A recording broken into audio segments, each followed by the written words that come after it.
Hello मेरे प्यारे दोस्तों, आज एक बार फिर एसीसी क्लासेज पतूत में आपका स्वागत करता हूं। आप लोग बहुत दिनों से देखा होगा कि मैथ का वीडियो नहीं डाला रहा था, क्योंकि कुछ काम के प्रॉब्लम्स के कारण हम लोग वीडियो नहीं डाल पा रहे थे। और एसएसटी साइंस का आप लोगों ने वीडियो देखा, आप लोगों को अच्छा भी लगा होगा। तो आज से हम लोग वीडियो मैथ का चालू कर रहे हैं, और वो ऑफलाइन में हम लोग 5 चैप्टर की प्रथम पाठ तक पढ़ चुके थे, 5.1 तक पढ़ चुके हैं। इसके देखते हुए हम लोगों ने ट्रिग्नोमेट्री यानी चैप्टर नंबर 8 एनसीईआरटी का हम लोग सबसे पहले कवर करेंगे। उसमें शुरुआत होगी, नए सिरे से कर रहे हैं हम लोग। तो देखिए, हम लोगों को सबसे पहले जो चैप्टर आया है वो हम लोग देखेंगे 8 नंबर चैप्टर, जिसका नाम है ट्रिग्नोमेट्री, त्रिकोणमिति। इसमें आपको पढ़ना है त्रिकोणमिति का परिचय। केवल आप लोगों को त्रिकोणमिति का परिचय पढ़ना है। सबसे पहले आप लोगों ने यह चीज़ें देखा होगा कि पिछले क्लासों में, यानी कि 8th class, 9th class, 7th class में आप लोगों ने त्रिभुज के बारे में पढ़ा था। उस त्रिभुजों में आपने भुजा के आधार पर आपने त्रिभुज को पढ़ा, कोण के आधार पर आप लोगों ने त्रिभुज को पढ़ा। उसी त्रिभुज में से एक त्रिभुज है समकोण त्रिभुज, और समकोण त्रिभुज पर ही यह चैप्टर आधारित है। अब समकोण त्रिभुज होता क्या है? तो वैसे त्रिभुज, सबसे पहले हम समझते हैं समकोण त्रिभुज। वैसे त्रिभुज जिसकी एक कोण 90 डिग्री के बराबर हो, वैसे त्रिभुज को हम लोग क्या कहते हैं? समकोण त्रिभुज। देखिए, एक कोण 90 डिग्री का बराबर हो, और 90 डिग्री के सामने वाली जो भुजा होती है वो बड़ी भुजा होती है, सभी भुजाओं में सबसे बड़ी भुजा होती है। और जो 90 डिग्री का कोण बनाती है या तो बेस कहलाती है, जिस पर कोण बनाती है वो नीचे वाले बेस कहलाते हैं, और जो कोण बनाता है उसको हम लोग लंब कहते हैं। तो ये हम लोग लंब कहेंगे, इसको हम लोग आधार कहेंगे, और इसको हम लोग कर्ण के नाम से डिनोट करेंगे। और ए बी सी ये हमारा जो त्रिभुज है ये समकोण त्रिभुज है, और इसी समकोण त्रिभुज पर हम इस त्रिकोणमिति का अध्ययन करेंगे। कोई डाउट? चलिए आगे चलते हैं। त्रिकोणमिति का मतलब क्या होता है? हम लोग त्रिकोणमिति का मतलब पहले समझेंगे। त्रिकोणमिति, जिसको हम लोग इंग्लिश में बोलते हैं ट्रिग्नोमेट्री। ट्रिग्नो को हमने तोड़ा, TRI प्लस लगा दिया, गॉन GON गॉन लगाया, ओ को साइलेंट कर दिया, मेट्री के जगह पर हम लोग लगाया मेट्रॉन। मेट्री जो बना है वह मेट्रॉन शब्द से बना, और यह मेट्रॉन, ट्राई का मतलब होता है 3, और गॉन का मतलब होता है साइड, और मेट्रॉन का मतलब होता है मेजर। मेजर मीन्स होता है मापना। इसका सबका हिंदी भी लिखा हुआ है 3 का मतलब है 3, साइड का मतलब है भुजा, मेजर का मतलब है मापना। मतलब तीनों भुजाओं के मापने में और कोण को रिलेशन लगाने में, कोण और भुजाओं के बीच के संबंध को स्थापित जो करता है उसी को हम लोग त्रिकोणमिति में अध्ययन करते हैं। आप लोगों ने देखा कि 3 भुजाओं को मापने और कोणों के बीच संबंध को स्थापित करना त्रिकोणमिति कराता है। इसका हम लोग इंट्रोडक्शन यानी कि इसका परिचय भी हम लोग लिखेंगे, और इसका मतलब जो परिभाषा होता है वो भी हम लिखवाएंगे। सबसे पहले ट्रिग्नोमेट्री का जो कंडीशन है वो कहाँ पर अप्लाई हुआ?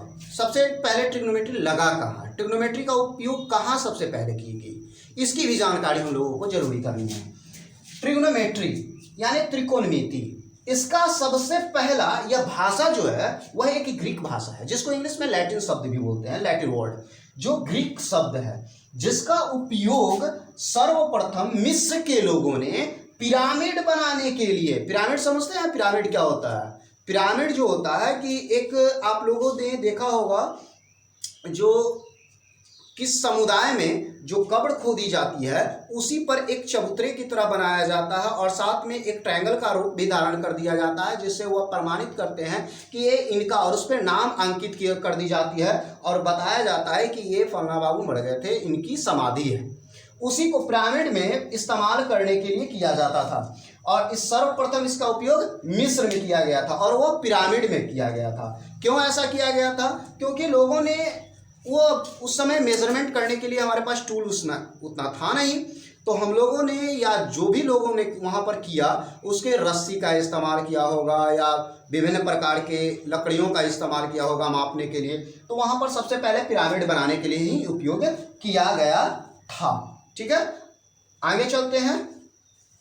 आगे आइए, हम लोगों ने अभी तक देखा था, उसी को आगे बढ़ाते हुए हम लोग अब परिचय के बारे में थोड़ा सा देखेंगे।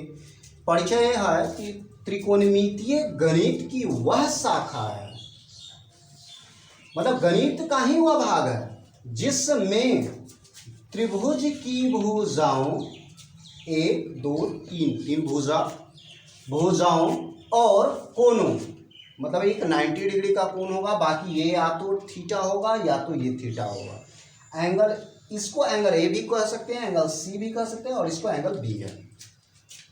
कोणों के बीच के संबंध का अध्ययन कराता है, उसे हम त्रिकोणमिति के नाम से जानते हैं। ठीक है, मतलब भुजाओं और कोणों के बीच जो संबंध स्थापित करेगा उसको हम जिस त्रिभुज में हम लोग कोण तथा भुजाओं के बीच संबंध स्थापित करने की जो कंडीशन अप्लाई करते हैं उसी में हम लोग ट्रिग्नोमेट्री का अध्ययन करते हैं।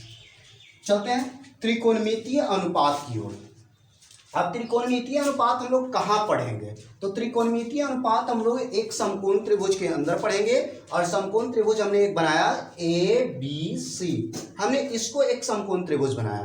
तो समकोण त्रिभुज में एक कोण हमारा 90 डिग्री का है। कोई कहा कि ये सर एक बात बताइए, क्या हम लोग B को ही एंगल डिनोट कर सकते हैं या A को भी डिनोट कर सकते हैं?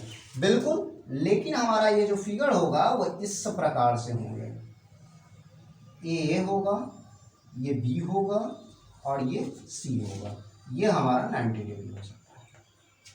ठीक है, या कोई कहा सर एक बात बताइए, एक A हो गया, A को आपने 90 बनाया, B को भी 90 बनाया, क्या C बन सकता है? बिल्कुल, जिस प्रकार से हमने यहाँ पर किया है उसी प्रकार से आप लोग कोई को भी आप नाम डिनोट कर सकते हैं। नाम डिनोट करने में कोई दिक्कत नहीं होनी चाहिए। आगे चलते हैं, चलिए इसको हटाते हैं, इस पे हम लोग आते हैं, इसी पर पढ़ेंगे हम। आइए, ABC एक समकोण त्रिभुज है। समकोण त्रिभुज क्यों है? तो एक कोण 90 डिग्री के बराबर है और बाकी कोण 2 कोण न्यून कोण होंगे जिसका योग हमारा 90 डिग्री के बराबर होगा।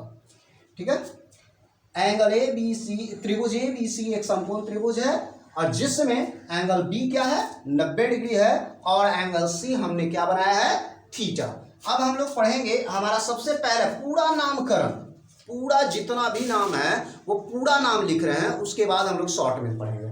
हम लोग पढ़ेंगे साइन, SINE, साइन थीटा। इसको हम लोगों ने जब शुरुआत हुई थी उस टाइम साइन था, SINE, साइन थीटा। इसको जाकर के बाद में हो गया साइन, SIN, साइन थीटा। यह जो हो गया, इसके देखिए यहाँ 90 के सामने वाले भुजा को हम लोग, बड़ी जो भुजा है उसको हम लोग कर लेंगे कर्म, जिसको हाइपोटेनस बोलते हैं, जिसे H से सूचित किया जाता है। और जिस पर कोण बनाता है, जिस पर यह कोण बन गया, यानी थीटा जहां पर एंगल क्रिएशन करेगा वह वाली साइड आधार कहलाएगी, आधार, जिसको हम लोग B से सूचित करते हैं। और जो गिरेगा, जो भुजाएं जिस पर आधार पर गिरेगी वह भुजाएं लंब कहलाती है। ठीक है, लंब, जिसको हम लोग P से सूचित करेंगे, यानी परपेंडिकुलर बेस हाइपोटेनस। ठीक है, अब यहां पर आपने देखा कोसाइन, कोसाइन, देखिए को लगा, साइन के आगे क्या लग गया है? को लगा है, तो ये कोसाइन हो गया। लेकिन अब हम लोग क्या पढ़ते हैं? कॉस। ठीक है, बात समझ में आ रहा है? चलिए अब यहाँ पर देखिए टेंजेंट इसको पढ़ते हैं हम लोग, 3 ही रेशियो पढ़ते हैं और 3 को रिवर्स करते हैं तो हमारा 3 और बनता है, यानी 6 बन जाता है। तो टेंजेंट, टेंजेंट का नाम जो हुआ वह नाम पड़ा टैन। अब यहां पर हम लोग इसके कंडीशन पे लिखेंगे। देखिए साइन थीटा, साइन थीटा में हम लोग कहां पर चलेंगे तो होता है लंब बटा कर्ण। क्या होता है? लंब बटा कर्ण। इसके सामने वाले को लंब बोलेंगे और इसके सामने वाले को कर्ण बोलेंगे। तो ये हो गया लंब बटा कर्ण। इसको हम लोग क्या कहेंगे? P/H। इसको हम लोग कहते हैं आधार बट्टा कर्ण। तो आधार बट्टा कर्ण लगाते हैं, आधार बट्टा कर्ण। ये दो अगर याद है आप लोगों को B/H, अगर ये दोनों याद हैं तो इसका सिंपल एक फॉर्मूला होता है। क्या फॉर्मूला होता है? तो साइन थीटा बट्टा कॉस थीटा बराबर होगा, साइन थीटा का वैल्यू क्या होता है? लंब बट्टा कर्ण बट्टा कॉस का आधार बट्टा कर्ण। कर्ण से कर्ण कैंसिल, तो बच गया क्या? लंब बट्टा आधार। प्रॉपर समझ में आ रहा है? चलिए, लंब को हम लोग P से सूचित करते हैं और इसको B से सूचित करते हैं। तो हमारा तीन अनुपात हम लोगों ने देखा और 3 को ही उल्टा करते हैं तो हमारा 3 और अनुपात बनेगा। तो मुख्यतः हम लोग 6 अनुपात के बारे में पढ़ेंगे। Sine theta, cos theta, tan theta, और टैन का उल्टा होता है कॉट थीटा, कॉस का उल्टा होता है सेक थीटा और साइन का उल्टा होता है कॉसेक थीटा। अब उसी के बारे में हम लोग अध्ययन करेंगे। ये हमारा इंट्रोडक्शन क्लास है। आइए, अभी हम लोगों ने देखा टेंजेंट।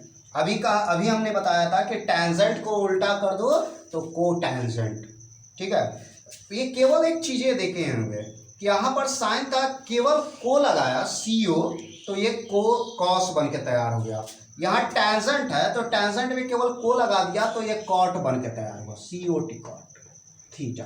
अब इसका उल्टा होता है, इसका उल्टा करते जाओ तो ये क्या हो गया? Cos theta upon sine theta. इसका आप लोग क्या लिखेंगे? B/P, B/P। इसका मतलब यह है कि आधार हो गया, आधार बटा लंब। ठीक है, अब यहां पर देखिए कोस साइन है। ठीक है, यहां पर कोस सीकेंट लगा, कोस सीकेंट। अब यहां पर केवल आप लोग देखना है कि ये वाले टर्म हटा देना है, कॉसेक लगा देना है, COSEC, कॉसेक थीटा। तो ये हमारा किसका उल्टा बन गया? साइन का, 1/साइन थीटा। ये इसका उल्टा होता है तो ये हो गया हमारा H/P, यानी कर्ण अपॉन लंब। अब यहां पर देखो सीकेंट है तो ये इतना एंट हटा देंगे तो हमारा बनेगा सेक थीटा, सेक थीटा। और ये किसका उल्टा होता है? कॉस थीटा का।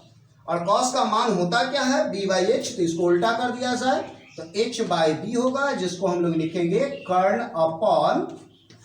अपॉन आधार। ठीक है, ये हमारे 3 हो गए, पहले 3 हो गए इधर और फिर बाद में बना 3 इधर। तो ये 3 हम पढ़ेंगे तो इसका जैसे ही हम लोग उल्टा कर देंगे तो हमारा बनता है 3 और, तो 3 और 3 कितने हुए? 6। इसमें एक चीजें और देखे होंगे, साइन थीटा और मात्र कॉस थीटा, दो ऐसे चीजें हैं जिसको खाली याद करना है। बाकी टैन थीटा को अपने साइन बट्टा कॉस कर दो, आपका मान निकल के बाहर आ जाएगा। और कॉट का मान आपको लिखना है तो टैन को उल्टा कर दो, कॉट का मान आ जाएगा। कॉस और कॉसेक का मान लिखना है तो साइन को उल्टा कर दो, सेक को लिखना है तो कॉस को उल्टा कर दो, आपका मान आ जाएगा। मुख्यतः हमारे 2 ही याद कर ले तो आपका बन जाएगा। ठीक है, हाँ। थोड़ा सा मौसम खराब होने के कारण हम लोगों की जो बिजली है वो बहुत बाधित करती है, इसलिए हम लोग जहाँ पर अभी तक जो क्लास हुआ है वहीं तक है। उसके बाद कल हम लोग अगले दिन हम लोग फॉर्मूला देखेंगे, सूत्र देखेंगे और सूत्र को ही हम लोग डिस्कशन करेंगे। और उसके बाद कल की क्लास में हम लोग प्रॉपर तरीके से पूरे थ्योरी को और पूरे सूत्र को लिख करके समाप्त करेंगे और याद करेंगे। ठीक है, थैंक यू।